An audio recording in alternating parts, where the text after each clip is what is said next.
আমি যে বাড়িতে কাজ করতাম সেই বাড়ির মালিকের ছেলে আমাকে প্রতিদিন ৫০০ টাকা দিত। আজ থেকে ১ বছর ধরে সেই বাড়িতে কাজ করছি। ১ বছরের মধ্যে একদিনও বাকি নেই। সে আমাকে প্রতিদিন যখন কাজ শেষে বাসায় ফিরতাম ঠিক তখনই আমাকে ৫০০ টাকা দিত। আমি বুঝতাম না কেন সে আমাকে ৫০০ টাকা দিত। একটা সময় আমি টাকা নিতে চাইতাম না, কিন্তু সে আমাকে বলতো, মাসি তুমি তো গরিব মানুষ, তাই তোমাকে টাকাটা দেই। তুমি আর কয় টাকা বেতন পাও, সেটা দিয়ে কি আর তোমার সংসার চলে? কিন্তু আমি তখনও জানতাম না ৫০০ টাকার পিছনে কি কারণ লুকিয়ে রয়েছে। একদিন ছেলেটি ৫০০ টাকা দেওয়ার পিছনের কারণ যখন প্রকাশ করল, তা যদি আপনারা শোনেন তাহলে আপনাদেরও মাথা ঘুরে যাবে। আসলে আমার নাম রাধিকা, বয়স ৩২ কি ৩৩ হবে, ঠিক মনে নেই। সার্টিফিকেটে একরকম লেখা, কিন্তু মা বলতেন ঝড় বাদলের এক রাতে আমার জন্ম। তখন নাকি গ্রামের একমাত্র টিনের চালটাও উড়ে গিয়েছিল। সেই থেকে জীবনটাও যেন এক অন্তহীন ঝড়ের মধ্যেই কাটছে। শহরের এই কোলাহলপূর্ণ এলাকায় এক চিলতে একটা ঘর ভাড়া নিয়ে থাকি আমার একমাত্র মেয়ে তোফাকে নিয়ে। তোফা ক্লাস 4-এ পড়ে। ওর হাসি মুখটাই আমার বেঁচে থাকার একমাত্র সম্বল। বছর ৩ আগে এক সড়ক দুর্ঘটনায় আমার স্বামী গত হয়েছেন। তারপর থেকে শ্বশুরবাড়ির লোকেরাও মুখ ফিরিয়ে নিয়েছে। বাবার বাড়ি বলতেও কিছু নেই। তাই পেটের দায় আর মেয়ের মুখের দিকে চেয়ে এই শহরের এক বড় বাড়িতে গৃহকর্মীর কাজ নিয়েছি। বাড়ির মালিক বিশাল বড় ব্যবসায়ী, নামকরা মানুষ, আর তার একমাত্র ছেলে অমিত কলেজে পড়ে। বাড়িটা যেমন বড়, বাড়ির মানুষদের মনটাও তেমনই বড়, অন্তত আমার তাই মনে হতো। মাস গেলে ঠিক সময়ে বেতনটা পেয়ে যাই, কোনোদিন এদিক ওদিক হয় না। সেই টাকায় আমার আর তোফার মাসটা কোনো মতে চলে যায়। কিন্তু গত কয়েক মাস ধরে একটা অদ্ভুত ঘটনা ঘটছে, যা আমার মনে একটা অস্বস্তির কাঁটা বিঁধিয়ে রেখেছে। প্রতিদিন কাজ শেষে যখন আমি বাড়ি ফেরার জন্য তৈরি হই, ঠিক তখনই অমিত নামের ছেলেটা আমার সামনে এসে দাঁড়ায়। হাতে একটা ভাঁজ করা ৫০০ টাকার নোট আমার দিকে বাড়িয়ে দিয়ে শান্ত গলায় বলে, মাসি এই টাকাটা রাখুন, আপনার মেয়ের জন্য ভালো কিছু কিনে নিয়ে যাবেন। প্রথম দিন আমি অবাক হয়েছিলাম, ভেবেছিলাম হয়তো আমার কাজের ওপর খুশি হয়ে বকশিস দিচ্ছে। আমি নিতে না চাইলেও সে জোর করে আমার হাতে গুজে দিয়েছিল। দ্বিতীয় দিন, তৃতীয় দিন, এমনকি মাস গড়িয়ে দিলেও এই নিয়মের কোনো পরিবর্তন হলো না। প্রতিদিন একই ঘটনা। কাজ শেষে অমিতের আগমন এবং আমার হাতে ৫০০ টাকার একটা নোট ধরিয়ে দেওয়া। আমি সাধারণ দেখতে একজন নারী, অল্প বয়সী বিধবা হয়েছি, জীবনের সংগ্রাম ছাড়া আর কিছুই দেখিনি। অমিত ছেলেটা দেখতে সুন্দর, ভদ্র, কিন্তু তার এই প্রতিদিনের আচরণ আমার কাছে কেমন যেন অস্বাভাবিক লাগছিল। কেন সে প্রতিদিন আমাকে এই অতিরিক্ত টাকাটা দেয়? এটা কি শুধুই সহানুভূতি, নাকি এর পেছনে অন্য কোনো কারণ লুকিয়ে আছে? এই প্রশ্নটা আমার রাতের ঘুম কেড়ে নিতে শুরু করল। টাকাটা আমার সংসারের জন্য অনেক বড় একটা সাহায্য, কিন্তু এর পেছনের কারণটা না জানতে পেরে আমার মনটা কুঁকড়ে যাচ্ছিল। একটা অজানা ভয়, একটা চাপা সন্দেহ আমার বুকের ভেতর দানা বাঁধতে শুরু করেছিল। ছেলেটা চোখের দিকে তাকালে আমি কোনো খারাপ কিছু দেখতে পাই না, কিন্তু মন যে মানে না। টাকা বড় কঠিন জায়গা, এখানে বিনা কারণে কেউ কাউকে কিছুই দেয় না। সন্দেহের বীজ একবার মনে ঢোকে গেলে সেটা ডালপালা মেলতে খুব বেশি সময় নেয় না। আমার ক্ষেত্রেও তাই হলো। অমিতের প্রতিদিনের এই টাকা দেওয়াটা আমার কাছে একটা রহস্যের মতো হয়ে দাঁড়ালো। আমি টাকাটা নিতাম, কিন্তু আমার ভেতরটা সবসময় ভয়ে সংকুচিত হয়ে থাকত। একদিন কাজ করার সময় অমিতের মা, অর্থাৎ বাড়ির মালকিন, আমাকে ডেকে বললেন, রাধিকা, তোমার কাজকর্মে আমি খুব খুশি। তুমি আসার পর থেকে আমার অনেক সুবিধা হয়েছে। আমি মাথা নিচু করে বললাম, আমার ভাগ্য ভালো যে আপনাদের মতো ভালো মানুষের বাড়িতে কাজ পেয়েছি মাসিমা। তিনি হেসে বললেন, তোমার মেয়ে কেমন আছে? পড়াশোনা ঠিকমতো করছে তো? আমি জবাবে বললাম, হ্যাঁ মাসিমা, আপনাদের দয়ায় ভালো আছে। ওকেই তো মানুষ করার জন্য এত কষ্ট করা। কথাগুলো বলতে বলতেই আমার মনে হলো, অমিত কি তার মায়ের কাছে আমার অবস্থার কথা বলে, নাকি পুরোটাই তার নিজের পরিকল্পনা? সেদিন থেকে আমি অমিতকে আরও মনোযোগ দিয়ে লক্ষ্য করতে শুরু করলাম। সে আমার সাথে খুব কম কথা বলে, শুধু টাকা দেওয়ার সময় ওই একটা কথাই বলে, কিন্তু আমি তার চাহনিতে কি যেন একটা খোঁজার চেষ্টা করি। এর কিছুদিন পরের ঘটনা। সেদিন ছিল শুক্রবার, অমিতের কলেজ ছুটি। আমি দুপুরে ওর ঘর পরিষ্কার করতে গিয়েছিলাম। অমিত তখন বিছানায় বসে একটা বই পড়ছিল। আমাকে দেখেই বইটা বন্ধ করে আমার দিকে তাকালো। আমার বুকটা ধক করে উঠল। মাসি, একটা কথা বলি, কিছু মনে করবেন না তো? অমিতের শান্ত গলার স্বর আমার কানে এলো। আমি ঝাড়ু হাতেই দাঁড়িয়ে পড়লাম। বললাম, বলো বাবা। অমিত কিছুক্ষণ চুপ করে থেকে বলল, আপনার স্বামী মারা যাওয়ার পর আপনি আর বিয়ে করলেন না কেন? মানে এত অল্প বয়সে একা সংসার চালানো, তার উপর মেয়ের সব দায়িত্ব পালন করা তো অনেক কঠিন। তার এই প্রশ্নে আমি যেন আকাশ থেকে পড়লাম। মাথাটা লজ্জায় অপমানে নিচু হয়ে গেল। একজন কাজের লোকের জীবন নিয়ে তারা তো আগ্রহ কেন? আমার ভেতরে সন্দেহটা যেন আরও ঘনীভূত হলো। আমি নিজেকে সামলে নিয়ে একটু কঠিন গলায় বললাম, এই বিষয়ে আর কথা না বলাই ভালো বাবা, অন্য কিছু বলার থাকলে বলো। আমার উত্তর শুনে অমিতের মুখটা একটু ছোট হয়ে গেল। সে আমার কাছ থেকে এমন রুক্ষ ব্যবহার আশা করেনি। সে আর কোনো কথা না বলে আবার বইয়ের দিকে মনোযোগ দিল। আমি তাড়াতাড়ি ঘরটা পরিষ্কার করে সেখান থেকে বেরিয়ে এলাম। কিন্তু আমার সারাটা দিন অস্থিরতার মধ্যে কাটল। ছেলেটা ঠিক কী চায়? কেন আমার বিষয় নিয়ে সে এতটা আগ্রহী? তার এই প্রশ্নগুলো আমার সন্দেহের আগুনে ঘি ঢেলে দিল। আমার মনে হতে লাগলো এই অতিরিক্ত টাকার পেছনে নিশ্চয়ই তার অন্য কোনো কারণ লুকিয়ে আছে। অমিতের সেই দিনের প্রশ্নের পর থেকে আমি আরও বেশি সতর্ক হয়ে গেলাম। আমি চেষ্টা করতাম যতটা সম্ভব ওর সামনে না পড়তে। কাজ করার সময়ও একটা অজানা ভয়ে থাকতাম, এই বুঝি সে আবার এসে কোনো ব্যক্তিগত প্রশ্ন করে বসে। কিন্তু আমার এড়িয়ে চলা সত্ত্বেও ঘটনাটা ঘটেই গেল। সেদিন অমিত কলেজ থেকে একটু তাড়াতাড়ি ফিরে এসেছিল। আমি তখন তার পড়ার টেবিলটা গোছাচ্ছিলাম। সেই ঘরে ঢুকেই আমার দিকে তাকিয়ে হাসার চেষ্টা করল। আমি কোনো রকমে কাজ শেষ করে বেরিয়ে আসতে চাইছিলাম। মাসি, আমি ঘুরে দাঁড়ালাম। আমার হৃদস্পন্দন বেড়ে গিয়েছিল। আপনার বয়স কত হবে? এবার আমার সহ্যের বাঁধ ভেঙে যাবার উপক্রম হলো। কেন কেন এই ছেলেটা বারবার আমার ব্যক্তিগত বিষয় নিয়ে প্রশ্ন করছে? তার উদ্দেশ্যটা কি? আমি কি এতটাই সহজলভ্য? অসহায় যে কেউ আমার ব্যক্তিগত বিষয় নিয়ে প্রশ্ন করতে পারে? আমার চোখে হয়তো আগুন জ্বলছিল। আমি কিছুটা ঝাঁজের সাথেই বললাম, আমার বয়স জেনে কি করবে বাবা? আমার বয়সের সাথে তো তোমার কোনো কাজ নেই। আমার এমন উত্তরে অমিত মিনিষয় অপ্রস্তুত হয়ে গেল।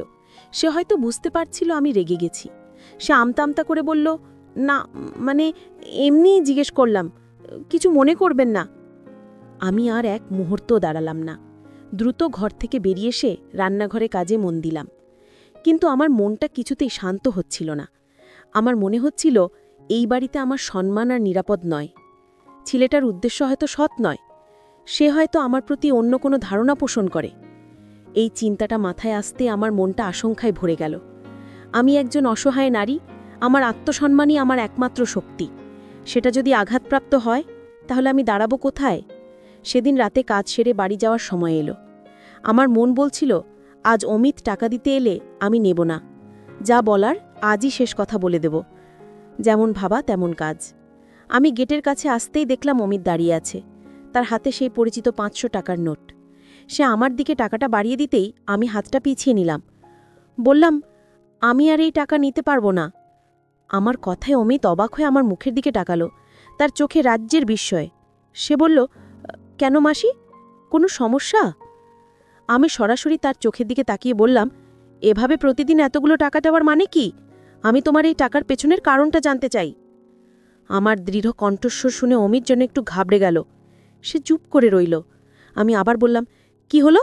কিছু বলছো না কেন? আমার প্রশ্নের জবাবে অমিত কিছুক্ষণ নিশ্চুপ হয়ে রইল। তার চেহারা দেখে মনে হচ্ছিল সে কি বলবে তা গুছিয়ে উঠতে পারছে না। চারপাশের নিস্তব্ধতা আমার ভেতরের অস্বস্তিটাকে আরও বাড়িয়ে দিচ্ছিল। অবশেষে সে মুখ খুলল, মাসি, আপনি তো অন্যদিন কিছু বলেন না, আজ হঠাৎ এই প্রশ্ন করলেন? আমি আগের মতোই কঠিন গলায় বললাম, প্রতিদিন কোনো কারণ ছাড়া এতগুলো টাকা দেওয়াটা স্বাভাবিক নয়। এর পেছনে কোনো কারণ তো নিশ্চয়ই আছে। আমি সেই কারণটা জানতে চাই। আমার কথায় অমিতের মুখটা কেমন যেন ফ্যাকাশে হয়ে গেল। সে মাটির দিকে তাকিয়ে ধীর গলায় বলল, মাসি, আমি টাকাটা দিই কারণ আপনার একটি ছোট মেয়ে আছে। তার পড়াশোনার খরচ আছে, ভালোমন্দ খাওয়ার ইচ্ছা আছে। মূলত তার ভবিষ্যতের কথা ভেবেই আমি আপনাকে এই সাহায্যটুকু করি, এতে অন্য কোনো কারণ নেই। তার উত্তর শুনে আমার মনটা মুহূর্তের জন্য একটু নরম হলো। মেয়ের কথা বলায় আমার ভেতরের কঠিন আবরণটা কিছুটা গলে গেল, কিন্তু পরক্ষণেই সন্দেহের পোকাটা আবার আমার মাথায় নড়ে চড়ে উঠল। এত বড় শহরে কত গরিব মানুষ আছে, তাদের সবার মেয়ের ভবিষ্যতের কথা কি ও এভাবেই ভাবে, নাকি আমার ক্ষেত্রেই এর ব্যতিক্রম? আমি নিজেকে শক্ত করে বললাম, তোমার সাহায্যের জন্য ধন্যবাদ, কিন্তু আজ থেকে আমি আর এই টাকা নেব না। আমার যা বেতন পাই তাতেই আমার চলে যাবে। আমার কথা শুনে অমিতের মুখটা একদম মলিন হয়ে গেল। তার চোখের দিকে তাকিয়ে আমার মনে হলো সে কিছুটা কষ্ট পেয়েছে। সে আর কিছু বলল না, শুধু একটা দীর্ঘশ্বাস ফেলে টাকাটা পকেটে রেখে দিল। আমিও আর অপেক্ষা না করে বাড়ির পথ ধরলাম। সারাটা রাস্তা আমার মনে অমিতের মলিন মুখটা ভাসতে লাগল। আমি কি ওকে ভুল বুঝলাম? সে কি সত্যিই আমার মেয়ের কথা ভেবেই সাহায্যটা করছিল? কিন্তু মন থেকে কিছুতেই খটকাটা দূর করতে পারছিলাম না। আমার বারবার মনে হচ্ছিল এটা তার কোনো বড় পরিকল্পনার অংশ। হয়তো সে প্রথমে সহানুভূতি দেখিয়ে আমার বিশ্বাস অর্জন করতে চায়, তারপর তার আসল উদ্দেশ্য প্রকাশ করবে। এই চিন্তায় আমার শরীরটা শিউরে উঠল। না, আমি কোনোভাবেই দুর্বল হতে পারি না। আমাকে আমার মেয়ের জন্য শক্ত থাকতে হবে। বাড়িতে ফিরে দেখি তোফা আমার জন্য অপেক্ষা করছে। আমাকে দেখে দৌড়ে কাছে এসে বলল, মা, আজ এত দেরি হলো যে? আমি ওর মাথায় হাত বুলিয়ে বললাম, কাজে একটু দেরি হয়ে গেল রে মা। সেদিন রাতে আমি তোফাকে পড়াচ্ছিলাম, কিন্তু আমার মন বইয়ের পাতায় ছিল না। আমার মাথায় ঘুরছিল শুধু অমিতের কথা। আমি কি ঠিক করলাম নাকি ভুল? এই দোটানায় আমার ভেতরটা তোলপাড় হচ্ছিল। টাকা নেওয়া বন্ধ করার পর থেকে বাড়ির পরিবেশটা কেমন যেন বদলে গেল। অমিত আমার সাথে আর তেমন কথা বলতো না। আমাকে দেখলে কেমন যেন এড়িয়ে যেত। তার এই পরিবর্তনটা আমার নজরে এড়ায়নি। আমার মনের সন্দেহটা এতে আরও পোক্ত হল। ভাবতে লাগলাম, দেখেছ, যেই আমি টাকা নেওয়া বন্ধ করেছি অমনি তার আসল রূপ বেরিয়ে আসছে। এখন আর কোনো দরদ নেই। আমি আমার কাজে আগের মতোই মনোযোগ দিলাম, কিন্তু অমিতের এই নীরবতা আমাকে অন্যভাবে কষ্ট দিচ্ছিল। সে যখন কথা বলতো, প্রশ্ন করত, তখন ভয় লাগত। আবার এখন যখন সে একেবারে চুপ হয়ে গেছে, সেটাও ভালো লাগছে না। মনে হচ্ছে আমি হয়তো না বুঝেই একজন মানুষকে কষ্ট দিয়ে ফেলেছি। কিন্তু পরক্ষণেই মনকে বোঝালাম, যা করেছি ঠিকই করেছি। নিজের আত্মসম্মানের চেয়ে বড় কিছু হতে পারে না। দিনগুলো এইভাবেই কাটছিল। আমার সংসারে 500 টাকার অভাবটা ধীরে ধীরে স্পষ্ট হতে শুরু করল। আগে প্রতিদিন ওই টাকাটা পাওয়ায় আমি তোফাকে মাঝে মাঝে একটা ভালো জামা কিনে দিতে পারতাম বা একটু ভালো কিছু রান্না করে খাওয়াতে পারতাম। এখন মাস শেষে বেতনের টাকার জন্য অপেক্ষা করা ছাড়া আর কোনো উপায় নেই। তোফা মাঝে মাঝে আবদার করে, মা, আজ আইসক্রিম খাবো। আমি তখন মন খারাপ করে বলি, সামনের মাসে কিনে দেব মা। মেয়ের মলিন মুখটা দেখলে আমার বুকটা ফেটে যেত। তখন অমিতের কথা মনে পড়ত আর মনে মনে একটা দীর্ঘশ্বাস বেরিয়ে আসত। একদিন কাজ করতে করতে অমিতের মা বললেন, রাধিকা, অমিতের কি হয়েছে বলতে পারো? কদিন ধরে দেখছি ছেলেটা কেমন যেন মনমরা হয়ে থাকে, ঠিকমতো খায় না, কথাও হালে না। মাসিমার কথা শুনে আমার বুকটা ধক করে উঠল। আমার জন্যই কি ছেলেটার এই অবস্থা? আমি কি বলবো ভেবে পেলাম না। শুধু বললাম, আমি তো কিছু জানি না মাসিমা, কলেজে কোনো সমস্যা হয়েছে হয়তো। মাসিমা চিন্তিত মুখে বললেন, হতেও পারে, ওর বাবার সাথেও তো কিছু বলে না, বড় একা হয়ে গেছে ছেলেটা। মাসিমার কথাগুলো আমার মনে একটা অপরাধবোধ তৈরি করল। আমি কি সত্যিই ছেলেটাকে ভুল বুঝেছি? সে কি আমার কথায় এতটা কষ্ট পেয়েছে? এই প্রশ্নগুলো আমাকে ভেতর থেকে কুড়ে কুড়ে খেতে লাগল। আমি সিদ্ধান্ত নিলাম, আমিই উদ্যোগ নিয়ে অমিতের সাথে কথা বলবো, তার মন খারাপের কারণটা জানার চেষ্টা করব। কয়েকদিন পর আমি সাহস করে অমিতকে একা পেয়ে জিজ্ঞেসই করে ফেললাম, অমিত, তুমি কি আমার কথায় কষ্ট পেয়েছ? সে আমার দিকে না তাকিয়ে অন্যদিকে মুখ ফিরিয়ে নিল, কোনো উত্তর দিল না। তার এই অবহেলা আমার আত্মসম্মানে লাগল, কিন্তু আমি দমে গেলাম না। আমার একটা জরুরি দরকারও ছিল। আমি আবার বললাম, আজ একটা দরকারি কথা বলতে এসেছিলাম। এবার সে আমার দিকে তাকালো। তার চোখে কোনো অভিব্যক্তি নেই। শান্ত গলায় জিজ্ঞেস করল, কি কথা? অমিতের নির্লিপ্ত কণ্ঠস্বর শুনে আমার ভেতরটা কেঁপে উঠল।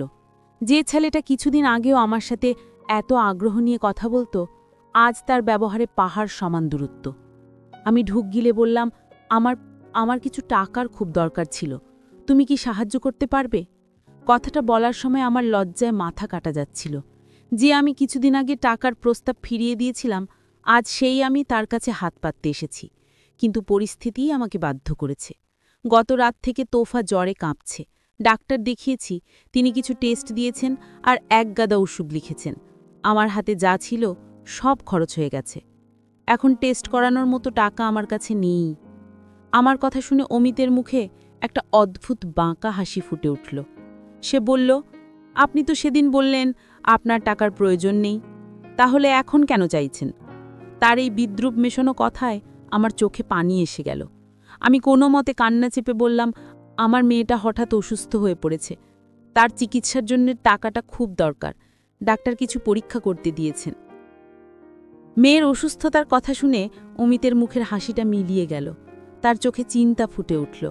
সে কয়েক মুহূর্ত চুপ করে থেকে বলল, মাসি, আমি আপনাকে টাকা দিতে পারি, কিন্তু তার আগে আমার একটি অনুরোধ আপনাকে রাখতে হবে। অনুরোধ? শব্দটা শুনে আমার বুকের ভেতরটা ধসে গেল। আমি অবাক হয়ে বললাম, অনুরোধ? তুমি তো এমন ছিলে না, আগে তো কোনো অনুরোধ ছাড়াই সাহায্য করেছ, এখন কেন অনুরোধের কথা বলছ? সে শান্ত কিন্তু দৃঢ় গলায় বলল, আগের পরিস্থিতি আর আজকের পরিস্থিতি এক নয় মাসি।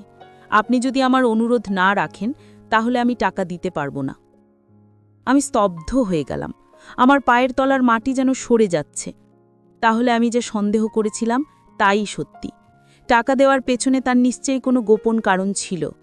আজ আমার অসহায় অবস্থা দেখে সে হয়তো তার আসল কারণটা প্রকাশ করতে চাইছে। আমার মনটা বিরক্তিতে ভরে উঠল।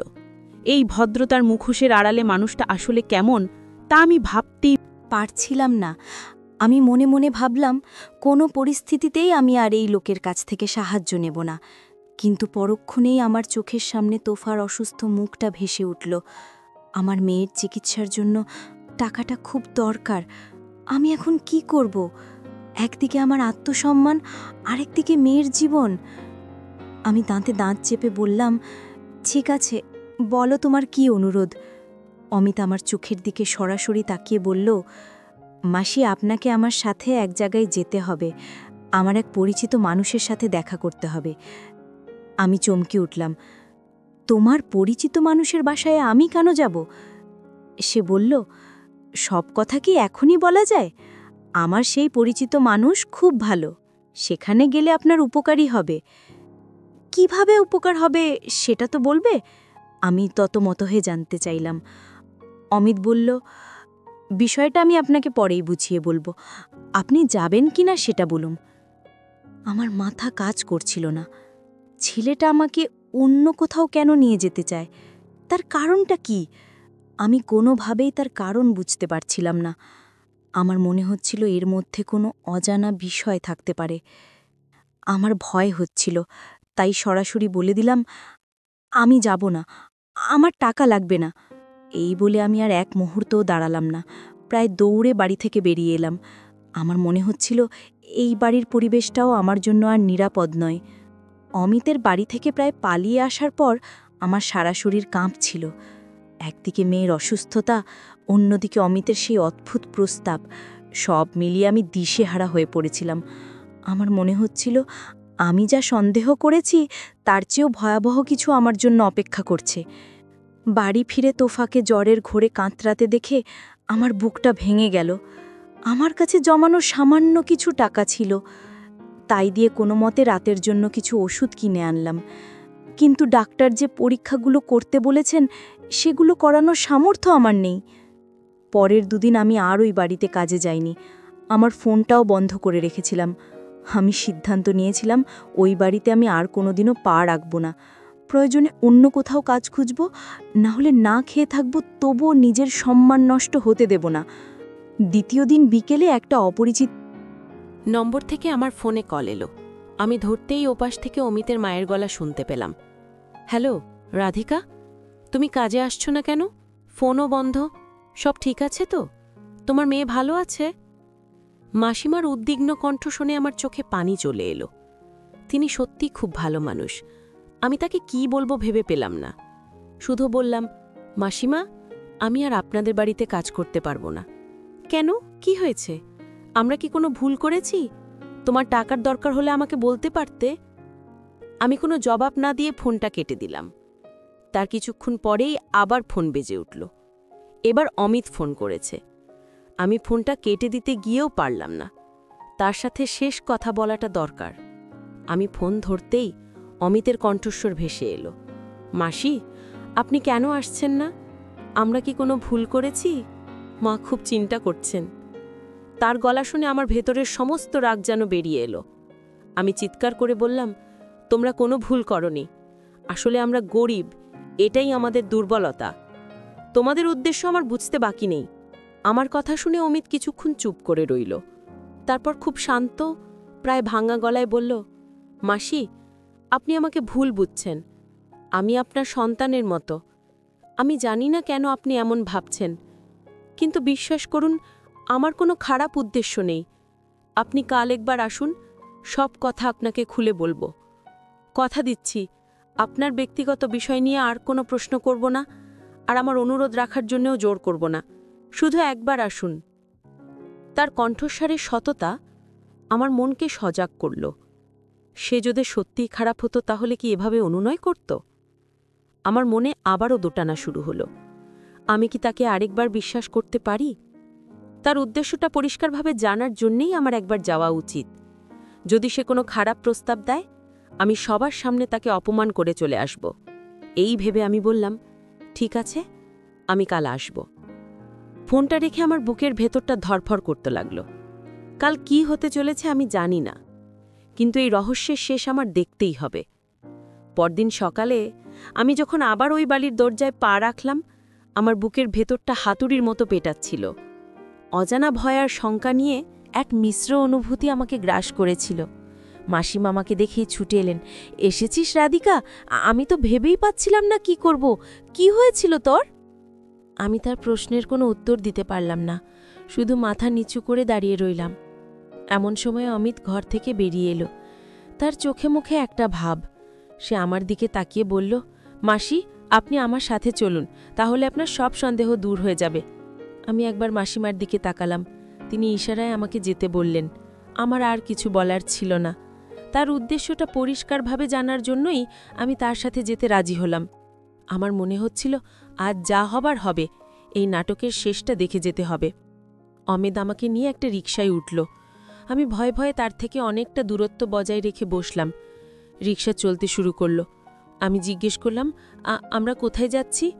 অমিত শান্তভাবে বলল, গেলেই দেখতে পাবেন মাসি, শুধু এইটুকু বিশ্বাস রাখুন, আপনার কোনো ক্ষতি আমি হতে দেব না। তার আশপাশে আমার মন শান্ত হলো না, বরং ভয়টা আরও বেড়ে গেল।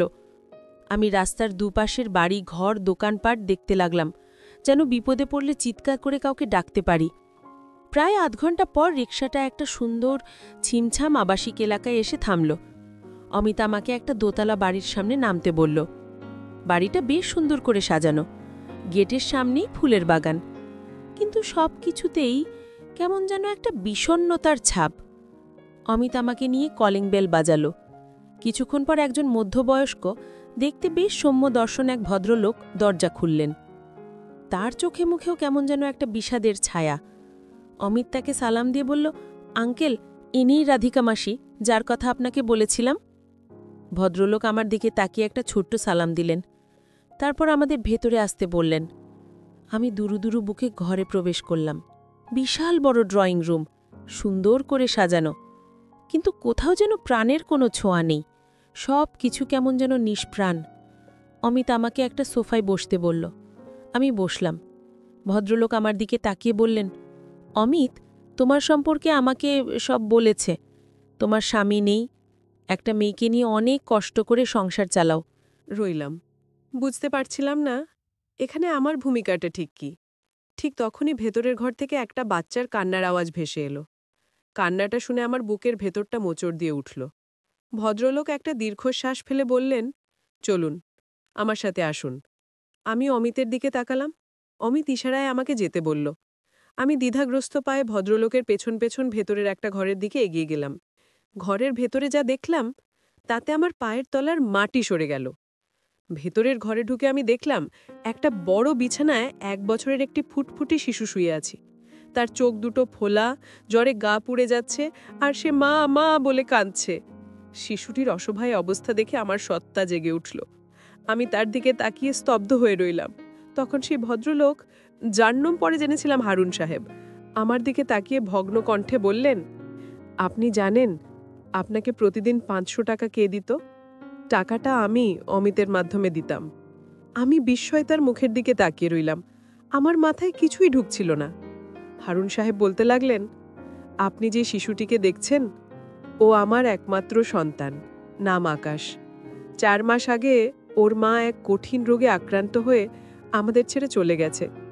তারপর থেকে আকাশ প্রায়ই অসুস্থ হয়ে পড়ে। ওর মা ছাড়া ও কিছুই বুঝত না। শিশুটির দেখভাল করার মতো কেউ নেই। আমার ব্যবসা, অফিস সব সামলে ওকে সময় দেওয়া আমার পক্ষে কঠিন হয়ে পড়ছে। আমিও অল্প বয়সে স্ত্রীহারা হয়েছি। আমি জানি একজন সঙ্গীর অভাব কতটা কষ্টের। তিনি একটা দীর্ঘশ্বাস ফেলে আবার বলতে শুরু করলেন, অমিত আমার বড় বোনের ছেলে। আমি ওকে আমার সমস্যার কথা বলেছিলাম। আমি আকাশকে একটা মা এনে দিতে চাই, এমন একজন মা যে ওকে নিজের সন্তানের মতো ভালোবাসবে। অমিত তখন আপনার কথা বলে যে আপনিও একা, আপনারও একটা মেয়ে আছে। আপনি হয়তো আকাশের কষ্টটা বুঝবেন, কিন্তু সরাসরি আপনাকে প্রস্তাবটা দিলে আপনি হয়তো ভুল বুঝবেন বা ভাববেন আমরা আপনার দারিদ্র্যের সুযোগ নিচ্ছি। তাই আমি অমিতকে বলেছিলাম তোমাকে প্রতিদিনই টাকাটা দিতে, যাতে আপনার কিছুটা সাহায্য হয় এবং ধীরে ধীরে আপনার বিশ্বাস অর্জন করা যায়। আমার কোনো খারাপ উদ্দেশ্য ছিল না, বিশ্বাস করুণ হারুন সাহেবের কথাগুলো আমার কানে আসছিল, কিন্তু আমি যেন ঘোরের মধ্যে ছিলাম। আমার এতদিনের সন্দেহ, ভয়, ঘৃণা সব যেন এক মুহূর্তে কর্পূরের মতো উবে গেল। আমি অমিতের দিকে তাকালাম, তার চোখে পানি। সে আমার দিকে তাকিয়ে বলল, মাসি, আমি আপনাকে অনেকবার বোঝানোর চেষ্টা করেছি, কিন্তু পারিনি। আপনার মেয়ের অসুস্থতার কথা শুনে আমি ভেবেছিলাম এটাই সুযোগ। আপনাকে এখানে নিয়ে এলেই আপনি সব বুঝতে পারবেন। আমার অনুরোধটা ছিল শুধু আপনাকে এখানে নিয়ে আসার জন্য। আমাকে ক্ষমা করে দেবেন মাসি। আমার নিজের কানকেই বিশ্বাস হচ্ছিল না। আমি এতদিন ধরে যে ছেলেটাকে সন্দেহ করে এসেছি, যার উদ্দেশ্য নিয়ে এত খারাপ চিন্তা করেছি, সে আসলে আমার জন্য এত মহৎ একটা আশ্রয়ের কথা ভেবেছে। আমার চোখে পানি চলে এলো। আমি আকাশের দিকে তাকালাম। নিষ্পাপ শিশুটি তখনও জ্বরের ঘোরে কাঁদছিল। আমার খুব মায়া হলো। আমি এগিয়ে গিয়ে বিছানা থেকে বাচ্চাটাকে আলতো করে কোলে তুলে নিলাম। ওকে বুকে জড়াতে ও যেন মায়ের স্নেহ পেয়ে কান্না থামিয়ে দিল। আমার সব সন্দেহ, সব দ্বিধা দূর হয়ে গেল। আমি বলতে পারলাম অমিত এবং তার আঙ্কেলের উদ্দেশ্য কতটা মহৎ ছিল। আমি হারুন সাহেবের দিকে তাকিয়ে বললাম, আমাকে আপনার ছেলের মা হওয়ার সম্মান দেবেন? আমার কথায় হারুন সাহেবের চোখেও পানি চলে এলো। তিনি কৃতজ্ঞতার দৃষ্টিতে আমার দিকে তাকিয়ে রইলেন। আজ আমি আমার মেয়ে তোফাকে নিয়ে হারুন সাহেবের সাথে নতুন জীবন শুরু করেছি। আকাশ এখন আমাকে ছাড়া কিছুই বোঝে না, আর তোফাও আকাশকে নিজের ভাইয়ের মতো ভালোবাসে। আমরা সবাই খুব ভালো আছি। এই গল্প থেকে একটাই শিক্ষা পাওয়া যায়, কখনো কাউকে তার পরিস্থিতি বা বাহ্যিক আচরণ দেখে ভুল বোঝা উচিত নয়। সততা এবং মহৎ উদ্দেশ্য হয়তো দেরিতে প্রকাশ পায়, কিন্তু তা কখনো চাপা থাকে না। একজন অসহায় মানুষের পাশে দাঁড়ালে জীবন সত্যিই সুন্দর হতে পারে, কারণ একজন মাই পারেন একটি শিশুর সবচেয়ে নিরাপদ আশ্রয় হতে এবং ভালোবাসাই পারে সব শূন্যতাকে পূর্ণ করতে।